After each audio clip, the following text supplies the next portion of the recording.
Hey everybody, it's John again. Welcome to episode 3 of Comic Book Club. I've been recounting my road trip to see my friend in North Carolina. We stopped in Lexington, Kentucky, then we stopped in Powell, Tennessee, and then I finally made it to North Carolina. And the next day, my friend took me to what he considered to be like his comic book shop, the place he went to. And this was a store called Pastime Comics, and it's with one T, so like past and then IMES Comics, and it's in Asheville, North Carolina. Now this place was really cool, and again, I'll put up the pictures that I took of the outside.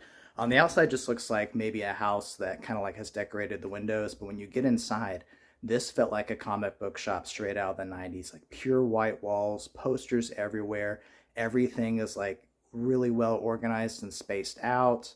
Everything's well priced. He had a dollar section, but he didn't just have comics. He had trading cards, he had collectibles, but it just like it looked and it smelled like the whole ambiance, the atmosphere of it just felt like a comic shop that I went to when I was younger, like when comics were much more popular than they are now, or we had just a lot more of it. And so it was a really cool shop to stop at, and I got some good stuff. So let's see what I got. Okay, so we're going to start off with the DC comics. Um, Make sure I'm in focus. There we go, we're in focus. So if you remember from my last stop, I found a Superman comic. It might have been from the stop before that, but either way, I found a Superman comic that said, "Who kidnapped Lana Lang?" And then I saw this while I was at Pastimes, and it's Lana Lang, and we have the same guy, Vartox, who's the character in that story. So I grabbed 373 and then 375, missing 374. I'll have to get that, but it just seems like it's continuing on more of that story. So if I'm going to read it, I want to get all of it. And then Justice League International number 60. Now, I talked about how I have almost the entire run of the Giffen Mateus Justice League, and I'm working on getting the few that I'm missing. But I also want to get the Justice League International that continues past that, because I had some of those when I was younger, and I know the quality is not as great, but I like Gerard Jones as an author. I heard that he had some unsavory things that he chose to do in his life, but as an author, I kind of enjoyed a lot of his writing, especially being a Green Lantern guy. And so I want to get more of that past Justice League Europe international run. So I found number 60. And again, that's a great cover with Hal and Metamorpho and Flash here. And then Guy Gardner. This, I think, as if any of you collect anything or if you ever bought a bunch of stuff, you probably got to a point where you sold things off that you wish you hadn't. About 2 years ago, I think, and it's actually the friend I went to visit. He came up to visit me, and I was in an in between phase with comic book shopping, and he came up and he's like, "Hey, you want to go to comic book stores?" And it's like, I don't even know of any good ones in my area. That's how out of touch I was with comic book buying. And so we went to some, and I said, "You know what? I was looking at the comics that I had, and I was like, I think I might try to downsize." And I looked around. I said, "I have this pretty much complete run of Guy Gardner. I don't know if I just want to keep that. If there's anything I can get rid of, I have a lot of it. It might save me some space." So I went to a place and I traded it in, and then I got not a really bad return on that investment. But I mean, it's Guy Gardner comics. They're not going to be worth too much. I mean, they're probably going up now. But after I did that, I kind of felt a little iffy about it. And then when I got back into comics last year, I immediately knew I want to get my Gardner comics back. And then with Guy Gardner popping back up in Superman, it was like an even bigger punch in the gut of how stupid I was. So I was lucky to be able to get some more Guy Gardner comics while I was here. And this is that Yesterday's Sins 1 through 4 story. I didn't find all 4, but this is a really good story about giving you some more background information on Guy if you've never read it. Basically, you see more of his background. He has an abusive, I don't remember if it's a father or a stepfather. You just kind of see more of that's just kind of added to the twisted psyche of the guy that we call Guy. So I found number 12, number 13, and number 14. So just need to get the first issue of that. And then Guy Gardner number 9. And number 10, we got Boudica. And then I found Green Lantern Annual number 7. This is with the Ghost of Kilowog and Tomar Ray. Or maybe it's Tomar 2. I think it's Tomar Ray. And so Kyle's having to deal with that. And Kyle's my favorite Green Lantern. I mean, he's the guy that was given the ring. He didn't want it. He has no desire to have it. But not only did he get the ring, he proves that he can handle it. And he handles it well. And he brings back the Guardians. He helps bring back all these guys. And so, I mean, even his run through being like the torchbearer, Kyle. It was great. And then he dropped off. What happened there? I don't know. So this is going to be a great one to read. So those are just some assorted, mainly Green Lantern and Superman comics. And then I also got some Marvel comics.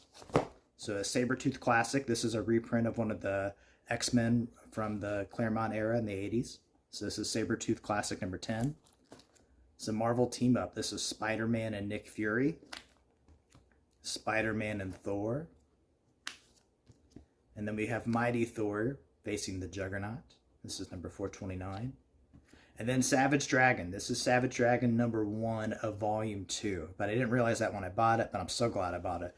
I recently watched a lot of Image documentaries during the summer, and it just made me realize that I had never really gotten to Image comics ever. Like, I knew about the comics, but I never really read any of them. So I thought maybe it's time to give them a shot. So I was able to track down Spawn and Wildcats and Youngblood.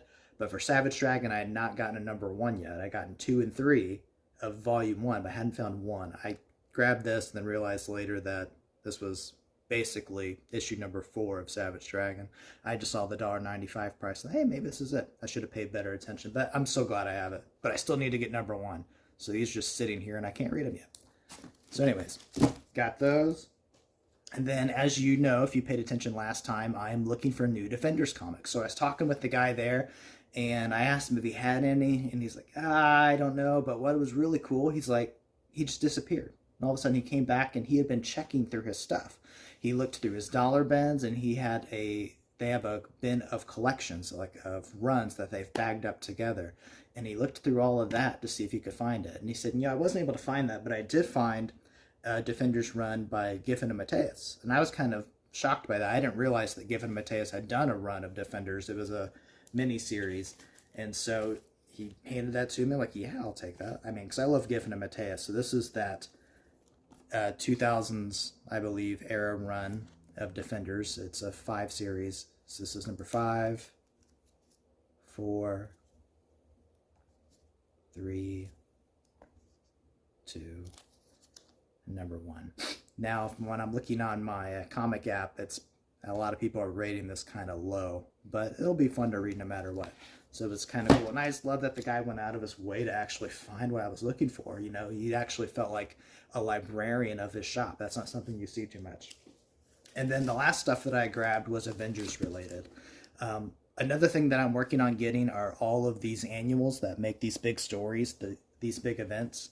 So Atlantis Attacks is one that I'm working on completing so I could read that. This is the one with Avengers. This is the annual number 18.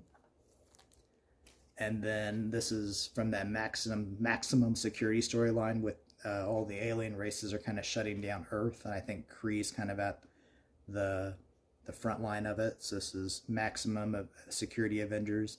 And it's from Avengers number 35. This is number 367. Now, I recently finished reading Operation Galactic Storm. I loved that story. It was great. It was fun.